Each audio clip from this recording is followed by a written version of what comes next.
இந்த லவ்வர் ஸ்டேல உங்களுடைய காதல் மனைவிக்காக உங்க காதல் மனைவியை நினைச்சு உருகி உருகி அப்படியே அன்பை தகட்ட அப்படியா? சுட சுட. சரி. என் அடி துடிப்பு சொல்லுதே செல்லம் உன் பேர, நாலு முழுக்க ரசிப்பேன் உன்னை கண்ணார, மெட்டி மாட்டி ஊரை கூட்டி தாலி கட்டட்டுமா, 100 வாட்டி மேடை போட்டு நீ வேணும் சொல்லட்டுமா, 100 கோடி உம்மா கூத்தாலும் உன்னை விட்டு தர மாட்டேன் செத்தாலும்.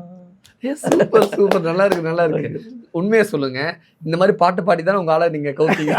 இல்லை நான் பாட்டே பாடல, என்னை பார்த்தே கவுந்து. ஐயோ, பாட்டே பாடல அப்பெல்லாம். உங்களுக்கு மார்க்கெட் இருக்குன்னு பண்றீங்களா? இல்லை அப்போ நான் அவங்கள பார்க்கும் போதெல்லாம் நாம எதுவுமே பாடல. நான் ஒரு 10 வருஷமா தான் பாட்டு பாடுறேன். ஓகே, அப்போ அவங்கள பார்த்தது? அவங்க அதுக்கு முன்னாடியே பார்த்துருந்தது. நான் அப்போ அப்படி படிக்கும் போது பாட்டுல அவங்க விழுகல. அது சம்மந்தமே அவங்க தெரியவே தெரியாது. ஃபேஸ்ல விழுந்துட்டாங்க, பார்த்து விழுந்துட்டாங்க.